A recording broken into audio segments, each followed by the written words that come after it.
primeira carta do apóstolo João, capítulo 2, nós vamos ler hoje, nós vamos ler o que nós vamos falar. Mas vamos, para a gente ter uma ideia mais abrangente de um bloco todo, nós vamos começar a ler o versículo 18 até o versículo 26. Embora iremos separar tão somente os versículos 24, 25 e 26.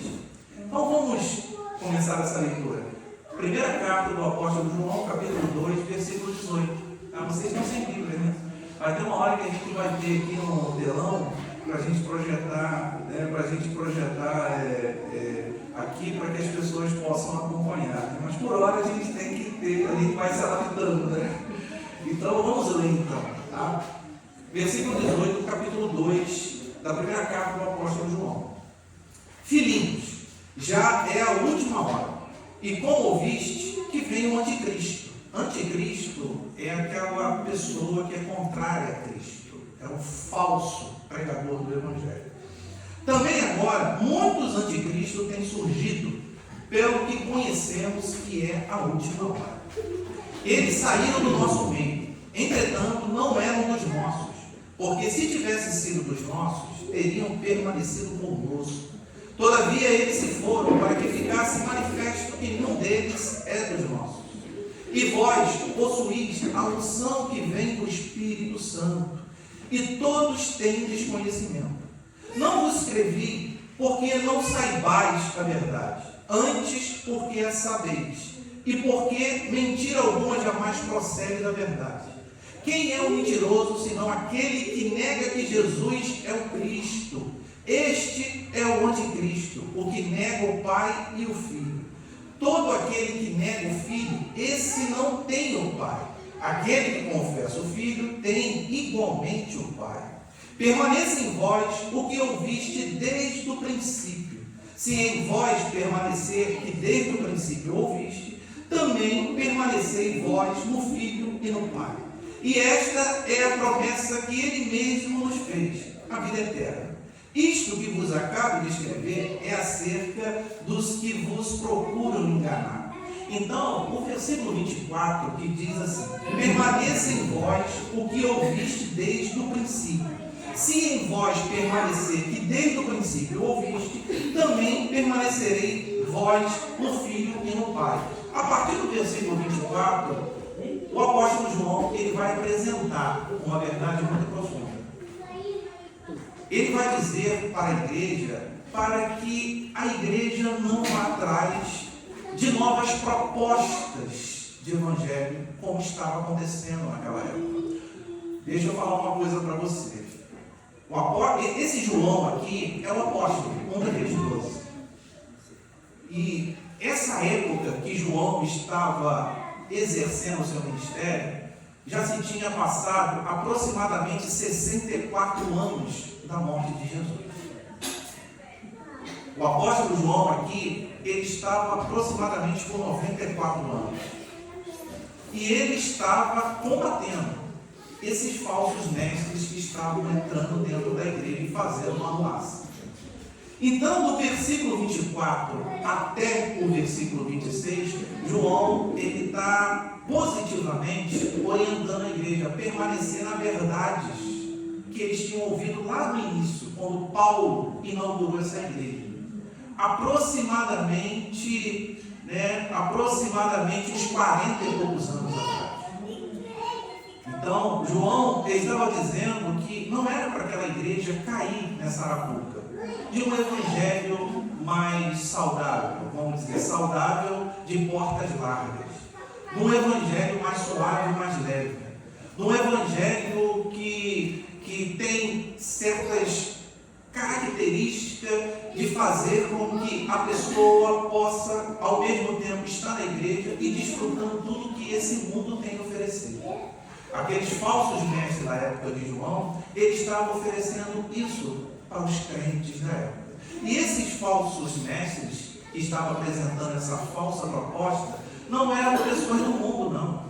Como a Rede Globo, nos nossos dias, né? E esse Anitta, não. Esses falsos mestres aqui se levantaram dentro da própria igreja que João ele estava pastoreando.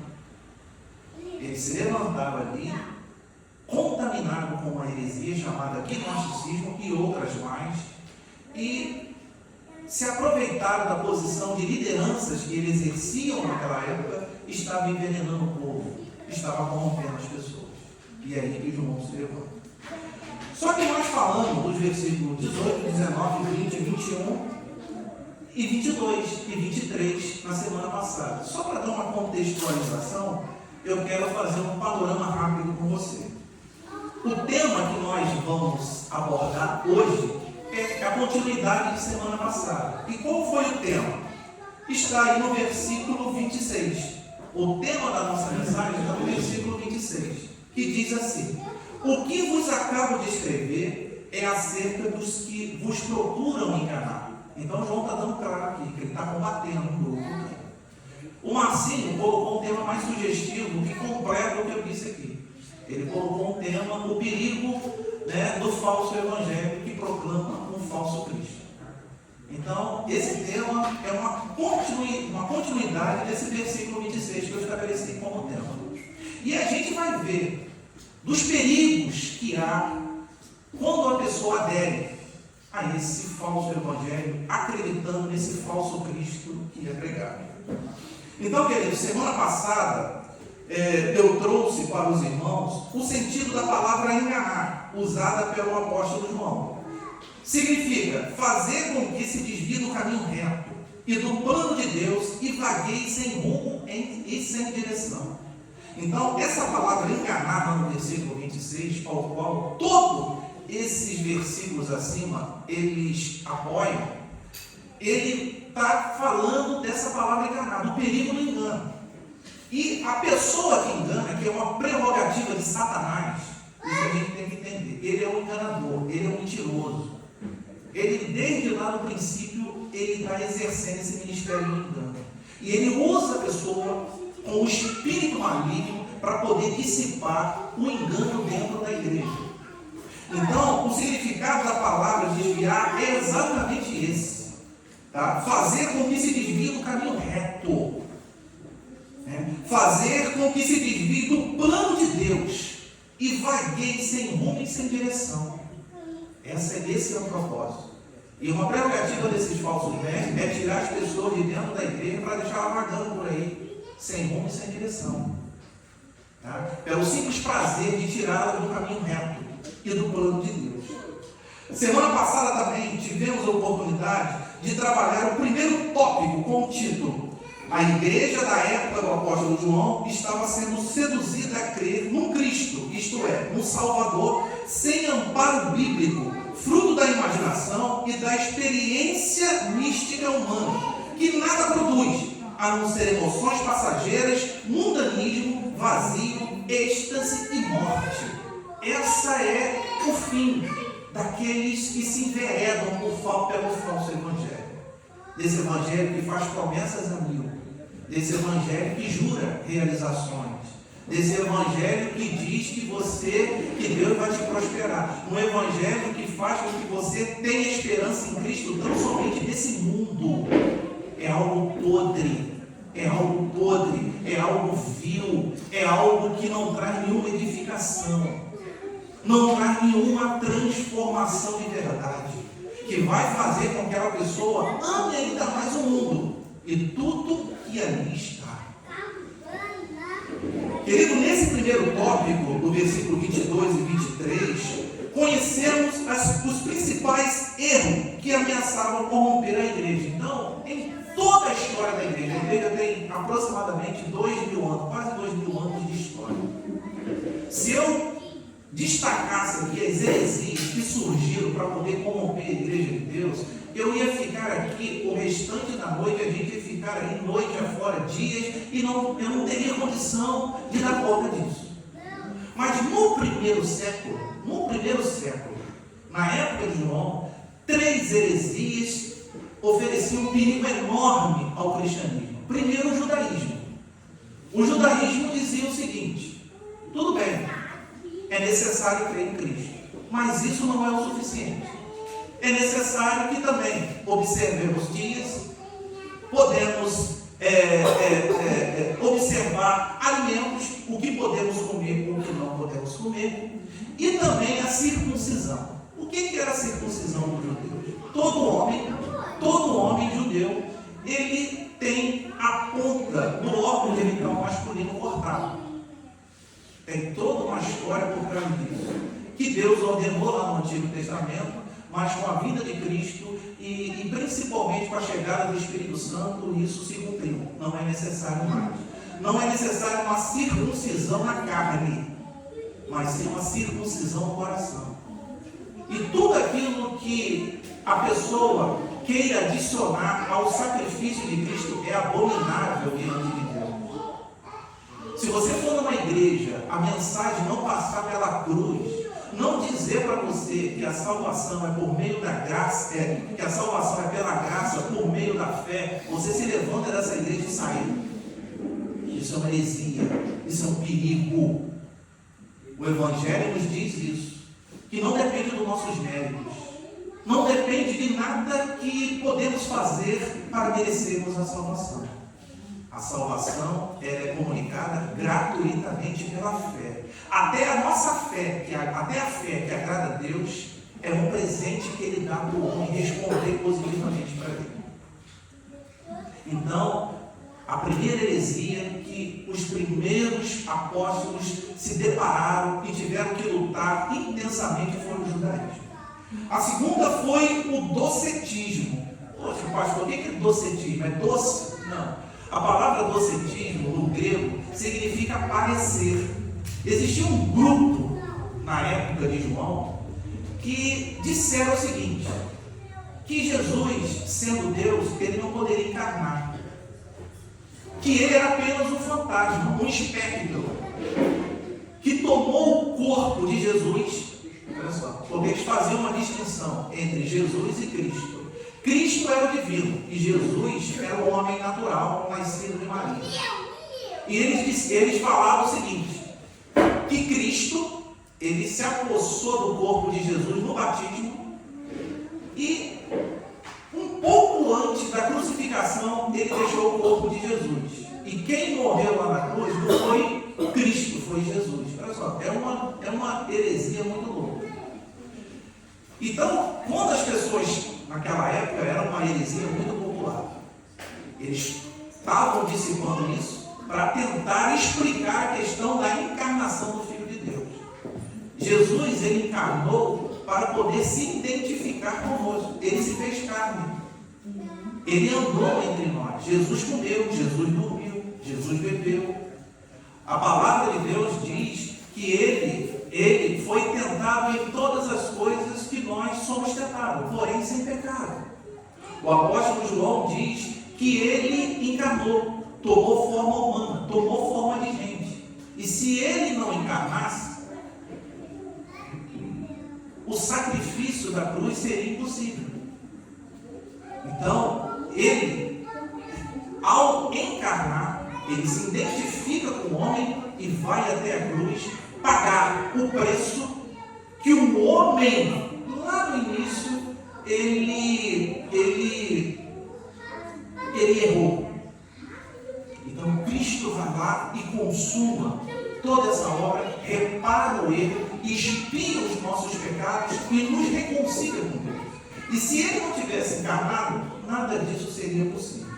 E a outra heresia, além do judaísmo e do docetismo, é o gnosticismo. O que o gnosticismo dizia dentre muitas loucuras? O gnosticismo dizia o seguinte, Jesus, ele não era o Deus Todo-Poderoso, como os testemunhos de Jeová dizem aí. Ele era o Deus de uma categoria inferior. E aí, todas essas heresias que estavam entrando dentro da igreja e que estavam sendo bem aceitas, isso mexe na estrutura basilar da nossa salvação. De maneira que, se a pessoa acreditasse em alguma dessas heresias, ela estaria negando completamente a justificação pela graça por meio da fé. Ela estava negando que Jesus de fato encarnou, e ela também estava confirmando que Jesus não era Deus. E isso aí é uma evidência gravíssima que a pessoa de fato não teve um encontro genuíno com Cristo. Ela estava dentro da igreja, ela se encantou por algum tempo com o Evangelho, mas o Espírito Santo não habitava no coração dela. Porque o Espírito Santo, ele foi comunicado ao homem para realizar uma obra de regeneração, de transformação. E ao mesmo tempo guiar a pessoa no caminho da verdade. E se essa pessoa não está nesta verdade que os evangelhos dizem, porque de fato ela não teve um encontro com Cristo e o Espírito Santo não habita nela. E aí, queridos, eu quero apresentar e partir daqui, no versículo 24 e 25, vamos dizer assim, os perigos de se acreditar no falso evangelho que prega um Cristo falso, que mais está cheio por aí. Então, não há somente um dano, vamos dizer assim, um dano pequeno na fé da pessoa. Não é somente uma questão de intelectualidade e de entendimento, porque nós vivemos aquilo que nós acreditamos. A teologia está diretamente ligada com a ética, com a prática. Você pratica, você vive aquilo que você entendeu, aquilo que você crê. E quando você crê no falso Cristo, toda a sua vida vai estar comprometida. Eu quero trazer aqui alguns perigos de você crer no falso evangelho e no falso Cristo. Primeiro, queridos, uma fé insuficiente para a salvação, ou no mínimo fragilizada. O falso evangelho geralmente foca em promessas humanas. Nós estamos vivendo isso. O que o homem do século XXI, o homem e a mulher do século XXI quer? Realização. Ela quer prosperidade, ela quer segurança e quer ser feliz. Nós estamos vivendo num século que as pessoas estão avidamente procurando por essas coisas. Não importa quem venha dar para ela. Não importa a forma que ela vai conseguir essas coisas. Se ela conseguir, está muito bom. Deus fica em segundo plano. Mas eu conseguindo o que eu tanto desejo, o que eu tanto quero, o que eu tanto estou procurando, está bom. Então as pessoas estão vindo para dentro da igreja não atraídas por Deus, não desejando ouvir o Evangelho, mas atraídas por essas promessas que estão sendo feitas para ela. Elas são pessoas ambiciosas, são pessoas gananciosas, que estão sendo atraídas por líderes gananciosos e ambiciosos. Elas não ganham nada, os líderes sim. Nós estamos vendo isso. Então, esse é o primeiro perigo que o falso evangelho e o falso Cristo traz na vida da pessoa. Essa fé insuficiente e fragilizada, que faz com que ela vire presa fácil na mão desse charlatão que está aí fora. Segundo, a vulnerabilidade a todo e qualquer tipo de erro. Quem aceita o primeiro erro perde o filtro bíblico e se torna alvo fácil para doutrinas ainda mais destrutivas e enganosas. Você entra nessas igrejas aí, não para. É uma loucura atrás da outra. Eles vão oferecendo uma coisa atrás da outra para a pessoa não pensar, para ficar naquele pragmatismo o tempo todo, para ficar com a mente ocupada, para ficar com o tempo ocupado. Se você sair aí fora nessas igrejas evangélicas, não precisa perguntar aos crentes, não. Pergunta aos pastores: qual é o propósito de Deus Pai em Cristo Jesus para a salvação do homem? Se você encontrar um aí fora que saiba responder isso, que é uma pergunta basilar de escola dominical, vai ser algo maravilhoso. Porque eles não conhecem nada disso. Eles conhecem os 3 passos para o sucesso. Eles conhecem os 3 passos Eles ficam enganando as pessoas com atos e afirmações proféticas lá fora. É só isso que eles sabem fazer. E a pessoa, e o evangelho, quando é escondido, quando ele é ocultado dessas pessoas, as pessoas que estão nesse recinto, elas passam pelo processo constante de engano. Sai de um engano, entra em outro. Sai de um engano, entra no outro. E não consegue se satisfazer de jeito nenhum. É isso que nós estamos vendo. Terceira consequência terrível: a cegueira espiritual. A mente cauterizada pelo erro faz com que o indivíduo não enxergue nada além do pseudo-evangelho que foi oferecido. É experiência minha. Se você for aí fora alertar essas pessoas que estão dentro dessas igrejas, buscando essas volúpias, essas sensações aí, essa mágica, vocês vão perceber que eles estão com a mente tão abobada, tão dominada por essas pessoas, que eles se insurgem contra você que falou a verdade para ela. Eles não aceitam a verdade, eles preferem ficar no engano. Porque é muito fácil.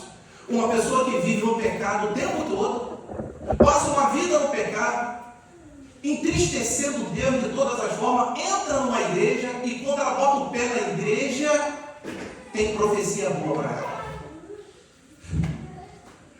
Tem profecia positiva, que Deus te ama, que Deus tem uma obra na sua vida, que Deus precisa de você, que Deus vai te exaltar. Nós vemos isso o tempo todo, e é muito satisfatório, porque as pessoas buscam esses lugares que oferecem essas coisas para elas, para que elas possam ter a sua consciência pesada, amenizada diante de Deus. E isso é triste, querido. Essa cegueira espiritual, esse estado de entorpecimento de coração é algo terrível. É algo terrível. É um trabalho bem feito que essa liderança faz na mente das pessoas para deixá-la nesse estado. A quarta consequência terrível, querido, é deixar a pessoa suscetível à exploração e manipulação. Líderes que pregam falsos evangelhos frequentemente usam de culpa, medo ou ganância para explorar financeiramente e emocionalmente os seus seguidores. Nós estamos vendo isso. As pessoas hoje aceitam a Jesus mais por medo do inferno do que gratidão a Deus. Nós estamos vendo isso. Nós estamos vendo essa exploração do inferno. Nós estamos vendo essa exploração aí do medo nos ouvintes. Se você não contribuir, se você não dizimar, o devorador vai entrar dentro da sua casa e vai acabar com tudo. Nós vemos isso. O dízimo e a oferta tem o seu lugar, que a igreja precisa disso. Ela não é uma instituição governamental. Mas não é o fim do evangelho isso. E as pessoas pegaram isso e usam para explorar as pessoas pela base do medo. Sabe? Pela base do medo. E exploram até não poder mais.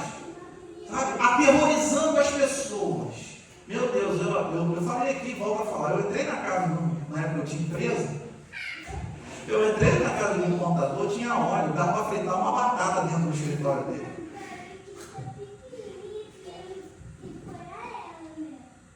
O medo pairando no ar, sabe? E aí, essas pessoas esquizofrênicas, medrosas, sempre tem um profeta de estimação explorador, onde ela vai, para que ele possa fazer um trabalho, para que ele possa ter uma revelação e dizer que tem um negócio enterrado lá em Milópolis, que a pessoa nunca vai lá. Sabe? Para dizer para a pessoa que ela precisa realizar algumas ações que estão sempre ligadas a situações financeiras para se livrar daquela ameaça que está caindo, daquela nuvem que se estacionou. São pessoas que não estão ligadas a Cristo, estão ligadas a homens. Isso é terrível, gente. Isso é a pior coisa que pode acontecer. E o que tem mais aí é exploradores. Eu conheci uma profeta que ela teve a cara de pau de falar que ela trocou todas as mobílias da casa dela. Que Deus a amou. Aí eu fiquei sabendo da história que ela aterrorizou todo mundo. E para que ela pudesse fazer alguns trabalhos para cessar o medo daquelas pessoas, ela cobrava. E eles são acreditados. São pessoas acreditadas, que elas chegam perto, sapateiam no chão, gritam.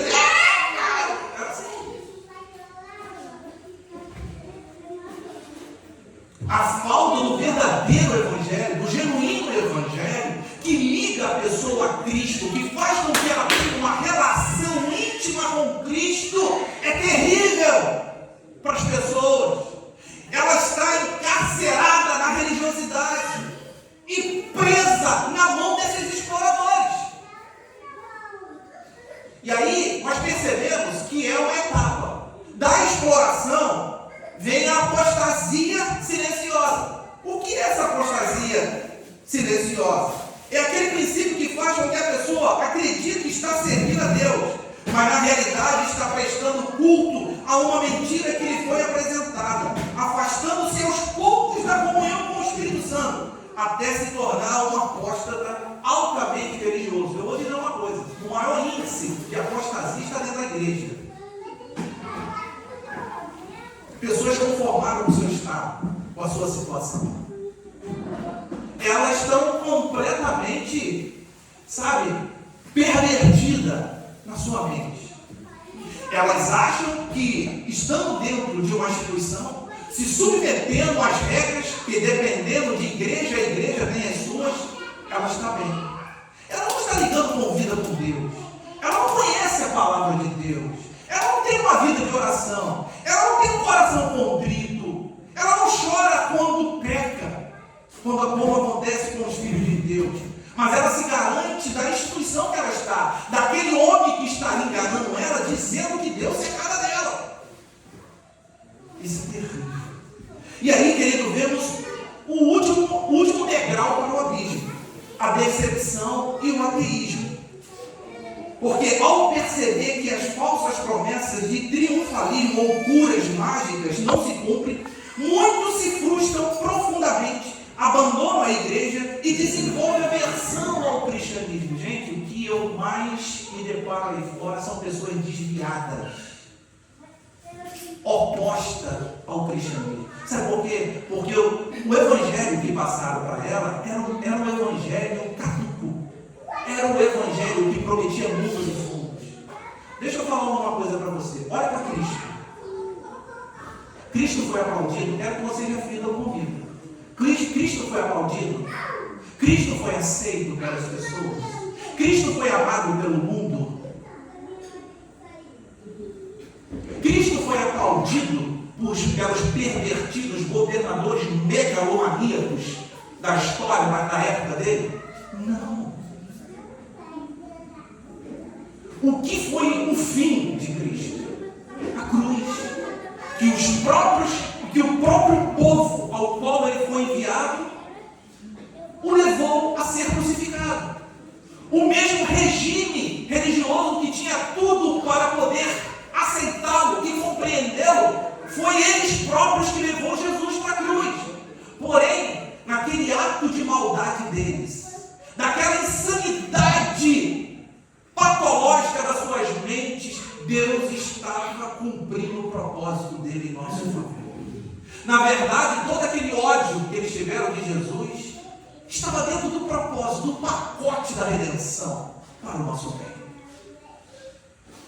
E Deus tem esse poder de transformar o ódio humano, de transformar a perversidade humana em coisas positivas para a sua glória.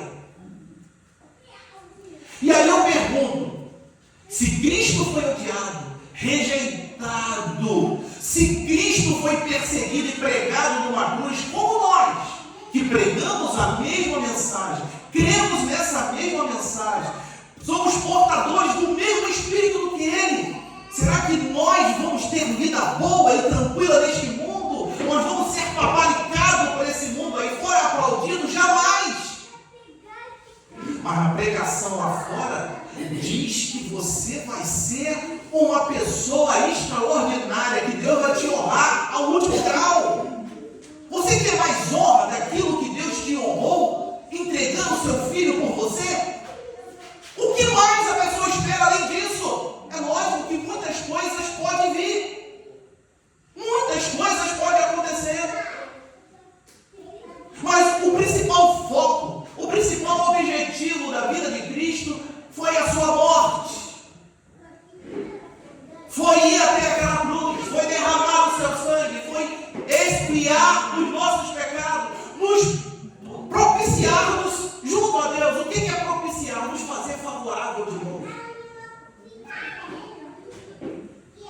Mas as pessoas querem algo a mais. Elas querem ser honradas.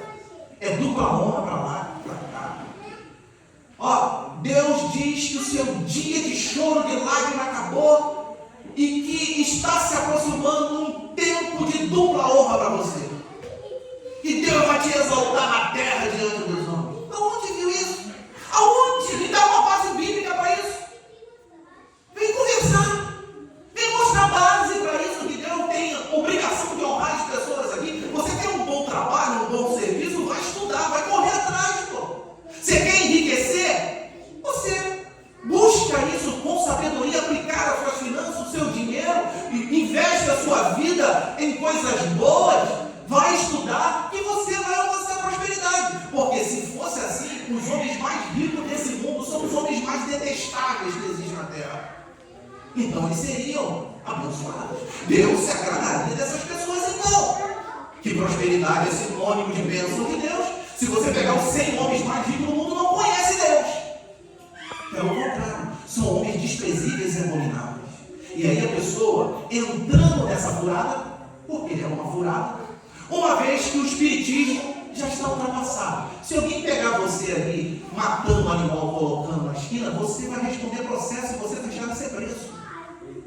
O catolicismo não tem mais nada a oferecer. Aqueles santos mortos, aquela doutrina ineficaz. E aí, os evangélicos espertos nisso criaram um modelo para poder atrair esses desesperados e gananciosos da fé. Eles ficam gravados com isso. Mas tem que ficar. Porque tem que ficar. Porque eles são maus. Porque a intenção do coração deles é perversa. E eu sei disso. E por isso que eles ficam indignados quando ouvem o Evangelho de Cristo Jesus. Pode perceber que eu não tenho afinidade com nenhum deles aí fora. Eu não tenho afinidade com nenhum deles aí fora. Eles sabem quem eu sou. E eles sabem que eu sei quem eles são. Eu conheço todos eles. Eles se reúnem. Eles ficam empatotados. Estão sempre fazendo ajuntamentos. Estão sempre criando programações juntos. Fica aí fazendo arco profético, não sei de onde, indo em cemitério, fazendo um monte de coisa por aí afora. Mas vem se faz, vem aqui, fazer esse convite para mim se juntar a ele. Vê se algum político chega aqui. Pode chegar, vai sentar, vai ser bem tratado. Vai ser muito bem tratado, porque nós vamos tratar muito bem. Se for um prefeito chegar aqui, nós temos a obrigação de apresentá-lo ele como autoridade. Se for um vereador também, mas nada além disso. Pergunta se alguém vem aqui tentar nos sabotar. Não vem. Pergunta se alguém vem fazer alguma proposta indecente para algum membro da igreja aqui. Porque as pessoas entenderam o Evangelho. São insabotáveis. Não é possível enganar um povo desse. Elas estão à verdade. Elas estão à luz. Elas estão sendo conduzidas na verdade. E aí, queridos, nós vamos entrar agora no versículo 24 e 25. Olha o que diz o versículo 24 e 25, que é o nosso ponto aí. Olha que o apóstolo João diz. Ele está mudando discurso aí. E aí ele sai dessa questão aí de combate desses falsos líderes que estão apresentando esse evangelho mais acessível e palatável para as pessoas, mais tragável, um caminho largo e porta larga. Ele sai do combate e orienta a igreja. Olha o que diz aí. Versículo 24, ele diz: permaneça em vós o que ouviste desde o princípio. Se em vós permanecer que desde o princípio ouviste, também permaneceis vós no Filho e no Pai. E esta é a promessa que Ele mesmo nos fez, a vida eterna. Isto que vos acabo de escrever é cerca dos que vos procuram enganar. Queridos, importante destacar que o apóstolo João, mesmo sendo uma autoridade eclesiástica fortíssima, João era o último apóstolo que andou com Jesus, que foi testemunho ocular de Jesus viva. Era a única testemunha, era o único apóstolo vivo. O restante já tinha morrido e ele já estava com 95 anos. E o que mais aqui me deixa assim, muito feliz quando a gente entra dentro do texto, né, quando a gente entra dentro dos meandros da palavra, é que o apóstolo João, sendo quem ele era, não se apresentou à igreja como uma única fonte de verdade, ou apresentando uma verdade subjetiva, advinda de revelações místicas do além, como faziam os gnósticos. O que os gnósticos faziam? Eles entravam numa espécie de transe. Eles não tinham nada para falar para a igreja. Já viu aqueles cultos que tem aí para fora aí? Que a palavra só está ali como um símbolo. Não é pregada, não é ensinada. As pessoas recebem espírito dentro da igreja e ficam profetizando para lá e para cá. Eu não estou entrando aqui em questão que não exista, que Deus pode usar uma pessoa em profecia, em palavras de sabedoria, em visão. Nós acreditamos nisso. Eu não preciso me explicar aqui, porque as pessoas estão aqui e sabem que nós acreditamos nisso. Mas isso não é ordinário dentro do Evangelho. Jesus foi bem claro ao dizer que os sinais acompanhariam os que crescem. E para que eles pudessem crer, era necessário que a pregação do Evangelho fosse feita. Lutero diz o seguinte, que ainda que faça chover milagre, se não proceder do Evangelho, seja desprezado e seja rejeitado. Não é todo aquele que diz que está, eis que te digo, não é todo aquele que diz, assim diz o Senhor, que está cheio do Espírito Santo de Deus nos dias de hoje. Eu conheci pessoas sérias, simples, que não queriam se aparecer no meio das pessoas. E ela chegava perto do pastor, aquele ao qual Deus colocou uma palavra de sabedoria e falava de uma forma simples, sem aquela exposição para querer ser aplaudido e vista pelos outros. Agora, o que nós vemos aí hoje é um teatro, onde as pessoas não têm nada para falar. Isso aqui é insubstituível que eu estou fazendo. O que eu estou fazendo aqui é insubstituível. É a pregação da palavra. A palavra é soberana dentro da igreja. Só que eles não foram chamados para exercer o cargo que estão exercendo. E aí, como os hereges antigos faziam, eles se ortogam líderes e colocam os profetas atrás dele para poder sustentar as loucuras dele. É o que nós estamos vendo aí. Não caiam na conversa dessa gente. O que o apóstolo Paulo disse? Ou melhor, lá em Bereia era uma cidade próxima a Atenas. Paulo, ele chega lá, prega o Evangelho, muitos creem. O que acontecia? As pessoas que estavam ouvindo o que o apóstolo Paulo estava ensinando, pregando, o que elas faziam? Iam lá confirmar com as escrituras para ver se era de fato correto. Cuidado com aquele que diz, o Senhor mandou te dizer. Nos dias de hoje. Cuidado com aqueles que chegam perto de você, assim diz o Senhor. Cuidado com aqueles que chegam de coque. Cuidado com aqueles que chegam de roupão. Para querer, criar uma imagem persuasiva. São mentirosos, enganadores. A maioria deles, não estou falando todos. Deixa isso aqui registrado. Não estou dizendo que eu não creio. Não estou dizendo que aqui não creio. Creio sim, porque eu vivi isso de uma forma séria. Eu sei que tem pessoas que Deus usa. Agora, o que está acontecendo aí fora é um teatro. É um teatro.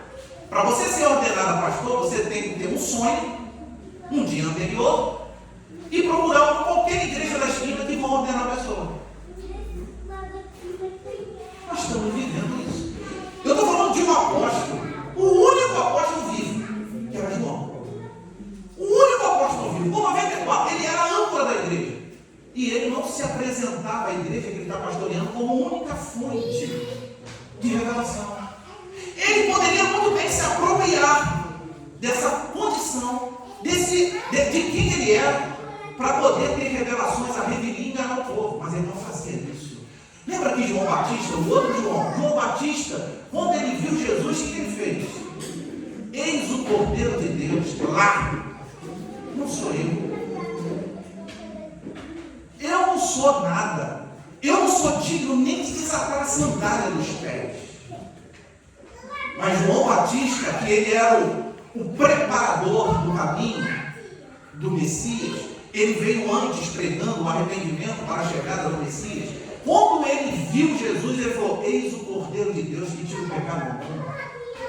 Ele aponta para Jesus e diz: eis o Cordeiro. Tanto é que os seus discípulos foram todos para Jesus. André, nome do meu filho, era um dos discípulos de João Batista. Porque eram homens que apontavam para Cristo. Era um homem que tinha a única finalidade de apontar para Deus e não para eles.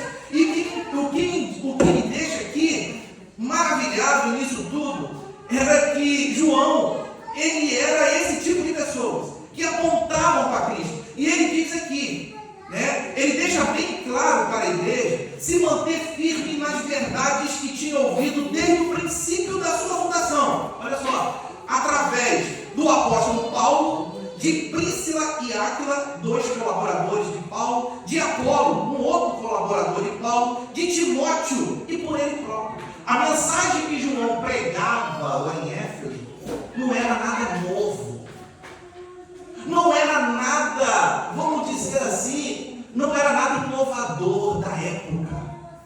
A mensagem que João pregava era a mesma mensagem que os profetas do Antigo Testamento pregavam. Era a mesma mensagem que o próprio Jesus pregava. Era a mesma mensagem que os outros apóstolos que já tinham morrido pregavam. E ele estava pregando essa mesma mensagem. Meus irmãos, nisso aqui, não é na letra desses 66 livros que está a sua salvação. É em Cristo.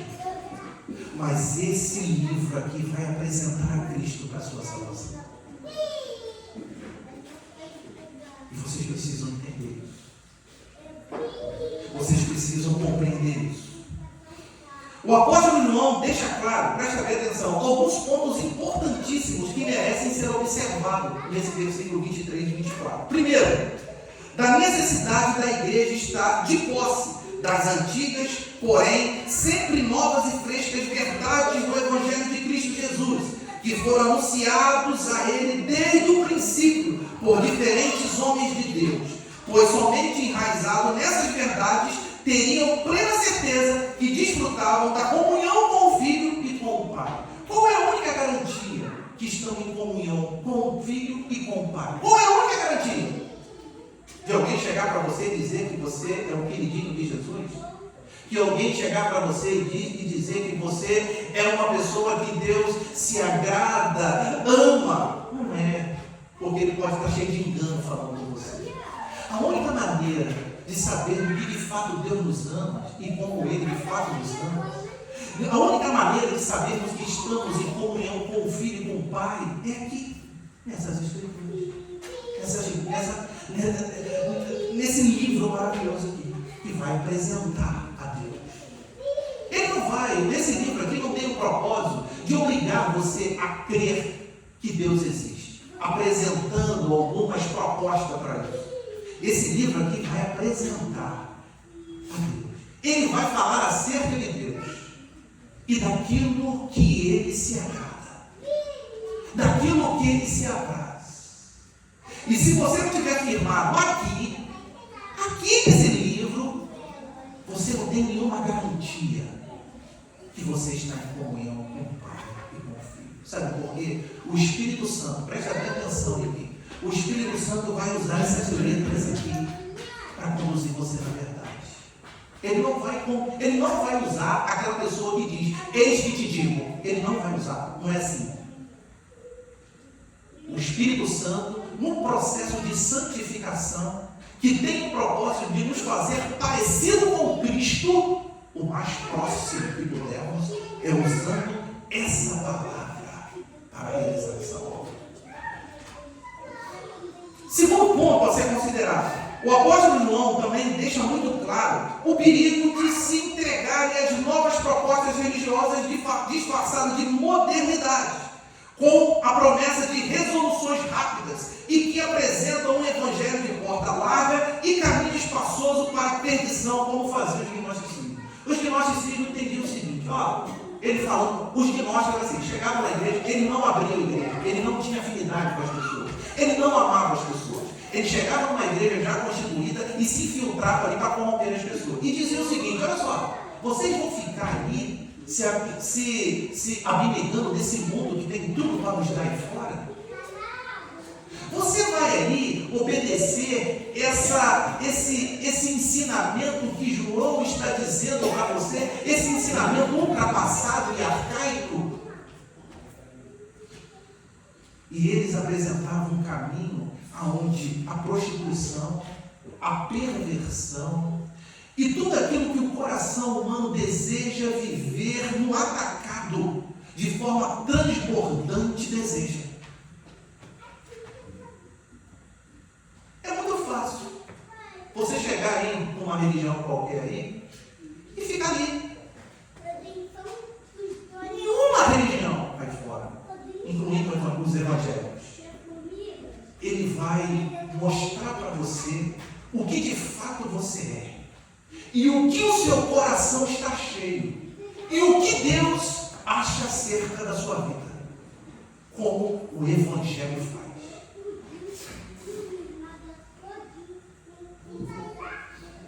Por isso que eles odeiam o verdadeiro evangelho. E agora é uma coisa assim que me pasma. Esse ódio não é só no mundo para o evangelho. O ódio que eu estou falando é dos próprios crentes com o evangelho, que eles julgam seguir e acreditar.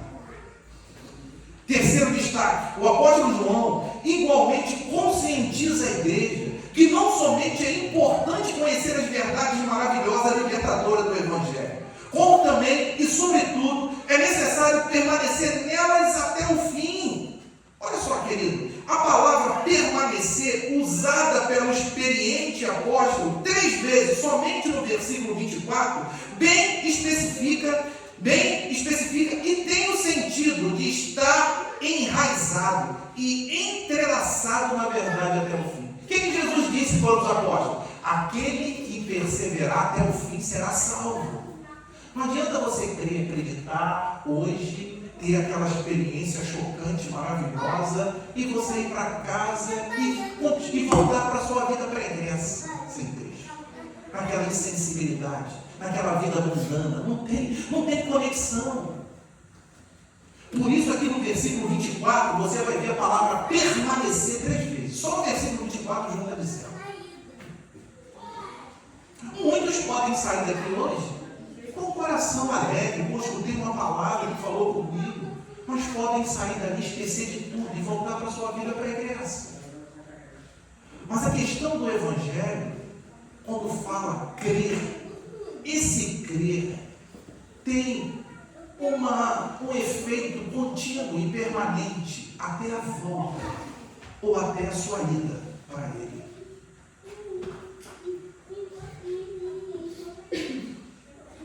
Ser evangélico é fácil. Ser evangélico qualquer um pode ser. Agora, ser cristão, não. Só aqueles que de fato entenderam o evangelho e foram transformados pelo poder de Deus.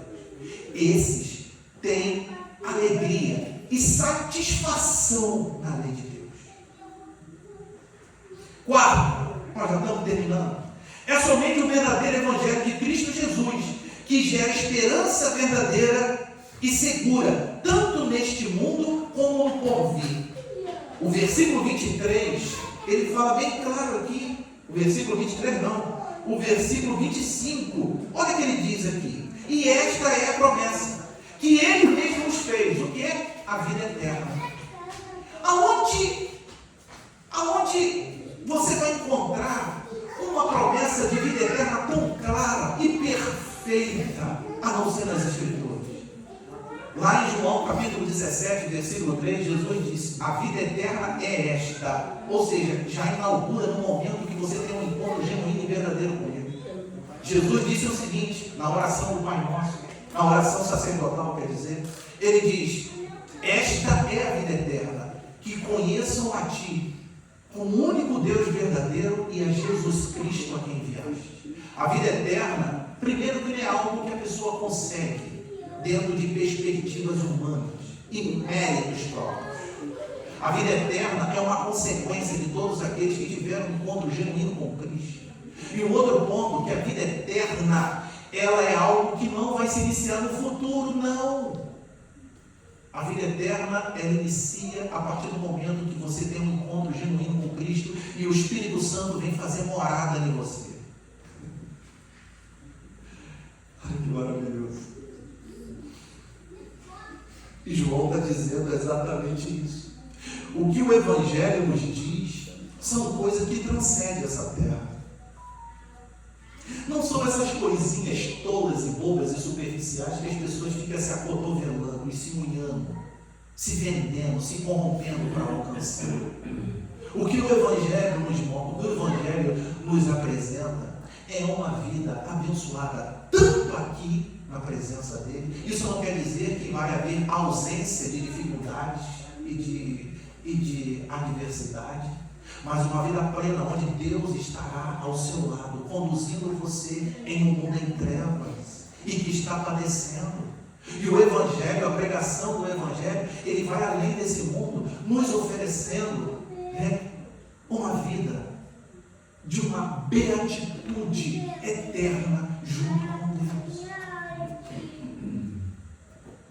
O apóstolo João, queridos, foi bem claro para alguns que já estavam seduzidos pelas propostas dos falsos mestres gnósticos. Em 1 João capítulo 2, 15 e 17, ele diz o seguinte: porque alguns dentro da igreja já estavam sendo seduzidos e levados. E lá na primeira carta, nessa mesma primeira carta, alguns versículos acima, ele diz, olha o que João diz aqui, para esses que já estavam sendo seduzidos. Ele diz o seguinte: não ameis o mundo, nem as coisas que há no mundo.